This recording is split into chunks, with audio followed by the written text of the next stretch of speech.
नमस्ते, गपशप विद खनक में आप सबका स्वागत है। मैं हूं खनक अजिला और आप लोग देख रहे हैं गपशप विद खनक। आज हम पिछले एपिसोड की कहानी को आगे बढ़ाएंगे। पिछले एपिसोड में हमने देखा कि कैसे रमेश नाम के एक इंसान थे जो गांव में रहते थे। उनकी आर्थिक स्थिति ठीक ठाक थी, घर चल जाता था। उनकी एक दवाई की दुकान थी जहाँ पे एक बहुत खूबसूरत कृष्ण जी की फोटो लगी हुई थी। वह ईश्वर में बहुत आस्था रखते थे। रमेश का बेटा राघव वो उनसे बहुत अलग ख्यालात का था और ईश्वर में उतनी आस्था नहीं रखता था। और फिर आगे जाके हमें पता चला कि कैसे रमेश की तबीयत खराब हो गई थी। चलिए आगे बढ़ाते हैं कहानी को। अब जो बेटा था वो अपने पिता की चिंता बहुत कर रहा था और जैसा कि मैंने आपको पिछले एपिसोड में बताया, रमेश ने अपने बेटे को बताया कि कैसे वह चाहता है कि वो आगे जाके बेटा उनका दुकान संभाले, सबका ध्यान रखे, कैसे कृष्ण जी के प्रति वो आस्था रखे, उस फोटो को साफ करे और धूप दिखाए जैसे उसके पिताजी करते थे।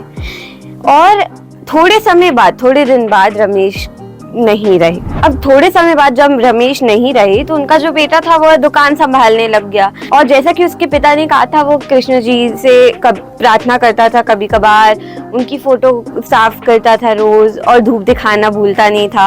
अब एक दिन की बात है कि बारिश का मौसम था और बिक्री बहुत कम हुई थी। पूरे दिन रात तक बैठा रह गया और घर वह जा भी नहीं सकता था क्योंकि बहुत बिजली कड़क रही थी और ऐसी हालत थी कि वह बाहर निकल भी नहीं सकता था घर जाने के लिए। उतने में ही थोड़ी देर बाद एक नादान सा छोटा सा बच्चा जो 13-14 साल का होगा वो भागते हुए पास आया।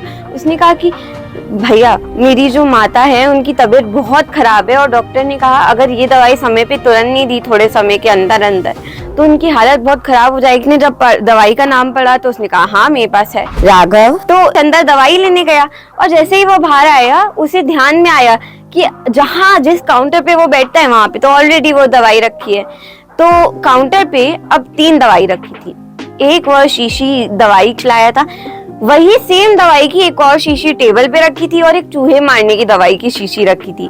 तो 3 शीशी रखी थी अब।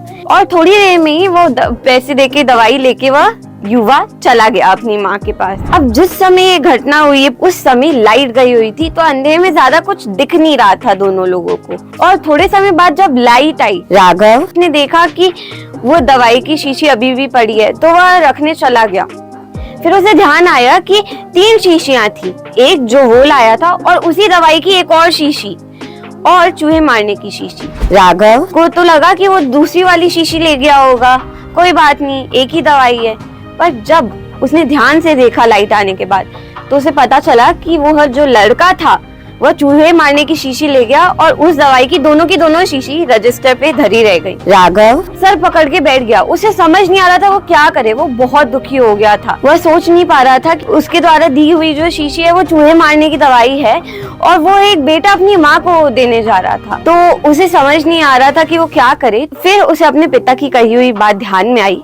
उसके पिता हमेशा कहते थे कि कुछ भी तुमसे गलती हो गई हो, कुछ भी गलत हो गया हो या तुम किसी दुर्घटना में पड़े हो तो हमेशा ईश्वर के पास जाना, वो थोड़ी देर में तुम्हारे लिए एक तोड़ निकाल देंगे।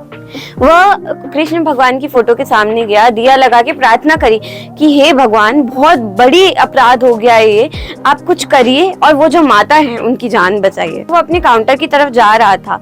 उसे यही चिंता सता रही थी कि वो जो लड़का है वो इतना पढ़ा लिखा नहीं है तो वह पहचान नहीं पाएगा कि वो अपनी माता को क्या दे रहा है। तो इतने में ही वो युवा आया और उसने कहा कि माफ करिए भाई साहब, बारिश की वजह से मिट्टी गीली हो गई थी और मैं भागते हुए जा रहा था तो मैं फिसल गया और शीशी टूट गई। तो आप मुझे दवाई की एक और शीशी दे दीजिए, मैं फटाफट माता को दे आऊंगा। खुशी खुशी आंखों में आंसू भरते हुए वह दवाई की शीशी दे दी और जो युवा था वह शीशी लेके अपनी माता की तरफ चला गया और उसी क्षण से राघव भगवान को मानने लगा और उसके अंदर एक आस्था जाग गई। अब हर समय यह विश्वास रखता था कि ईश्वर है जिसने इस धरती को बनाया है। अगर हम सच्ची प्रार्थना करें तो हमें हर दुर्घटना से बाहर निकाल सकते हैं।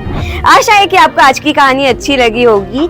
मुझे कमेंट सेक्शन में लिख के जरूर बताइएगा इस कहानी के बारे में आपकी क्या राय है। मैं मिलती हूँ आपसे अगले हफ्ते, तब तक के लिए मुस्कुराते रहिए। This will be the conclusion of our today's discussion. To watch more of this content, don't forget to like, share and subscribe my channel and we'll keep the videos coming.